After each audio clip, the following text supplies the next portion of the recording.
प्रेम से बोलिए विष्णु भगवान की जय।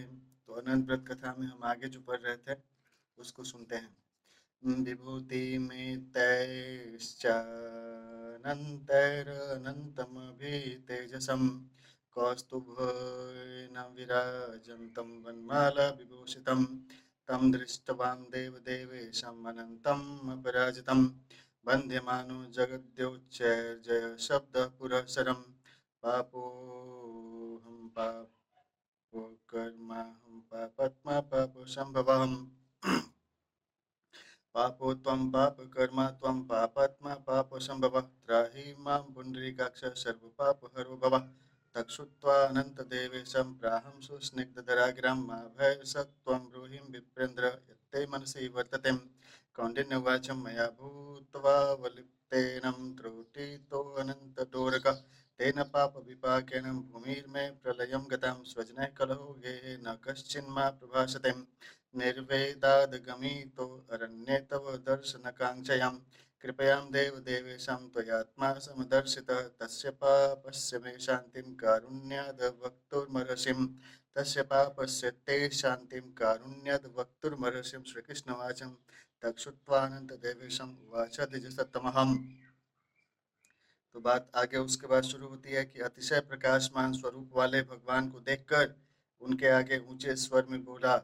कौंडिन्य ऋषि ने बोला कि हे प्रभु आपकी जय हो। ऐसा कहकर तथा प्रणाम कर बोला कि हे नाथ, हे पुंडरीकाक्ष, हम पाप रूप पाप कर्म करने वाले, हमारी आत्मा पाप रूप है और हम पाप ही से उत्पन्न है, रक्षा करें। ऐसा उसने कहा, कौंडिन्य ऋषि ने कहा।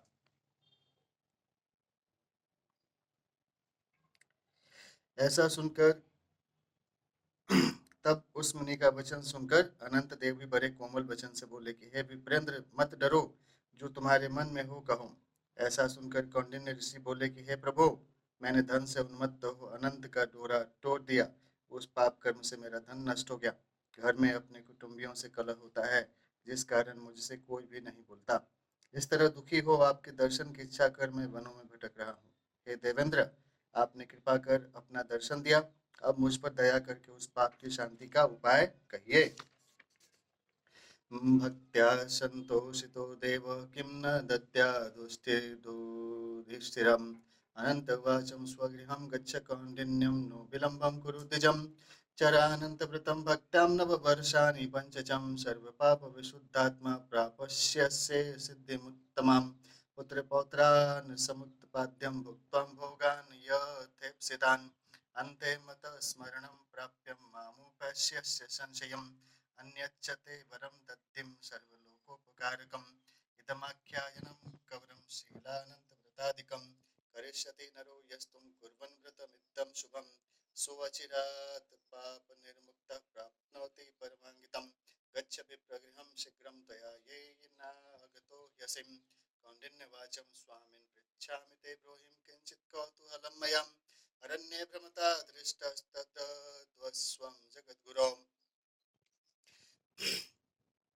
कश्चूतवृक्षकस्तत्रं कागः को वृषभस्ततां कमलोत्पलकवारे शोभितं सुमनोहरं मया दृष्टं महारण्ये किं तत् पुष्करिणीद्वयं कः खरः कुञ्जरः को असौ को वृद्धो अथ द्विजोत्तम अनन्तवाचं सचूतवृक्षो विप्रो असौ वेदविद्याविशारदं विद्यां दत्तां शिष्येव यस्तेनासौ तरुतां गतं या गौरवसुन्दरां दृष्टां पूर्वं सा बीजहारिणीं वृषौ धर्मस्त्वया दृष्टं शाद्वलय सत्यमास्थितं धर्माधर्मव्यवस्थानं तच्च पुष्करिणीद्वयं ब्राह्मण्यो किञ्चिदप्यास्तां भागिन्यो तत्परस्परं धर्म अधर्मादि यत्किञ्चिन्तनिवेदयत्तो मिथः विप्राय वेदविदुषे न दत्तं दुर्बलाय वयं भिक्षा दत्ता न चार्वेचार्थेभ्यस्तेन पापेन कर्मणां विचिकल्लोलमालाभिर्गच्छतस्तु परस्परं करः क्रोधस्तथा दुष्टः कृञ्जरो मदोच्यतं ब्राह्मणो असावनन्तो अहं गुहा संसारगह्वरम्। तब श्री कृष्ण महाराज बोले कि हे युधिष्ठिर, भक्त से प्रसन्न हो देवता क्या नहीं देते। ऐसा उत्तम ब्राह्मण का वचन सुनकर अनंत भगवान कहते हैं कि हे कौंडिन्य, तुम विलंब मत करो, अपने घर जाओ और भक्ति से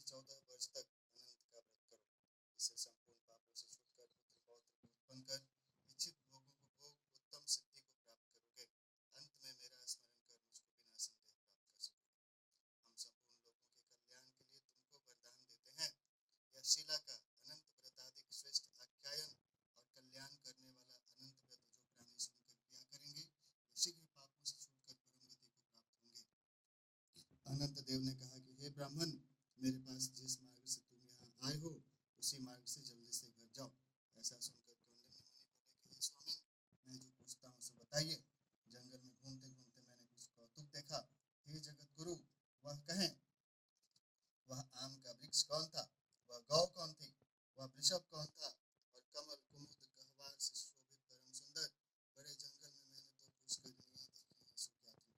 वह गधा कौन था, वह हाथी कौन था और उत्तम वृद्ध ब्राह्मण कौन था? अनंतदेव बोले कि वह आम का वृक्ष वेद विद्या को अच्छी तरह जानने वाला ब्राह्मण था। उसने शिष्यों को विद्या नहीं दी, इसलिए वह वृक्ष हुआ। और जो गौ देखी थी वह बीज को खाने वाली पृथ्वी रही, और जो घास पर वृषभ देखा था वह सत्यनारायण धर्म था। और धर्म अधर्म आदि जो कुछ भी परस्पर देती और लेती रही, और वेद पाठ वाले ब्राह्मणों को नहीं दिया है, भिक्षुकों को भिक्षा नहीं दी, उस पाप कर्म से उन दोनों का जल आपस में इधर उधर होता है। गधा जो देखा वह क्रोध था, और वह जो हाथी था सो अभिमान रहा, और ब्राह्मण जो रहा सो अनंत हम है, गुफा जो रही वह कथि संसार था। देव देवेशस्तत्त्वे मान्तर्दीयतं स्वप्नप्रायं तु तद्दृष्टं तत्तः स्वगृहमागतः कृत्वा अनन्तव्रतं सम्यक् नववर्षाणि पञ्चचं भुङ्क्त्वा सर्वमनन्तेन यथोक्तं पाण्डुनन्दनम् अन्ते मत्स्मरणं प्राप्य गतोऽनन्तपुरे द्विज तथा त्वमपि राजर्षे कथां शृण्वन् व्रतं कुरु प्रापस्यसि चिन्तितं सर्वम् अनन्तस्य वचो यथां यद्वा चतुर्दशे वर्षे फलं प्राप्तं विजन्मनः वर्षैकेन तदाप्नोषि यथोपाख्यानकं व्रतम् एतत्ते कथितं रूपं व्रतानामुत्तमं व्रतं यच्छ्रुत्वां सर्वपापेभ्यो मुञ्चते नात्र संशयः ते अपि पापविनिर्मुक्तं प्राप्स्यन्ति न च हरेपदं संसारिकवरगुहासु सुखं विहर्तुं वाञ्छितं ये कुरुभव शुद्धसत्त्वा संशय त्रिभुवनेशमनन्तदेवं वदन्ते दक्षिणकरे परलोकगं दैव। तब अनंतदेव ऐसा बताकर उस जगह अंतर्ध्यान हो गए। यह सब स्वप्न के समान देखकर उस जगह से मुनि अपने घर आए। 14 वर्ष तक अनंत व्रत कर जैसा अनंत देव ने कहा था वह सब सुख भोग कर अंत में वह अनंत देव का स्मरण कर अनंत लोक को चले गए। हे राजर्षि, तुम भी यह कथा सुनो और व्रत करो।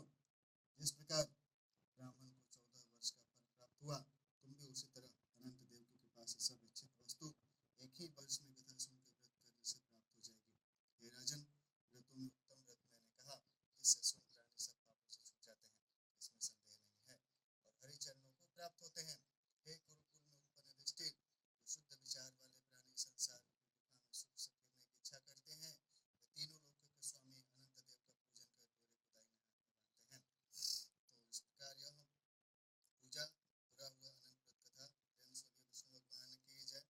ओम शांताकारं भुजगशयनं पद्मनाभं सुरेशं विश्वाधारं गगनसदृशं मेघवर्णं शुभांगं लक्ष्मीकान्तं कमलनयनं योगिविद्यानगम्यं वन्दे विष्णुभवभयहरं सर्वलोकैकनाथं कर्पूरगौरं करुणावतारं संसारसारं भुजगेन्द्रहारं सदा वसन्तं हृदयं भवानीसहितं नमामि।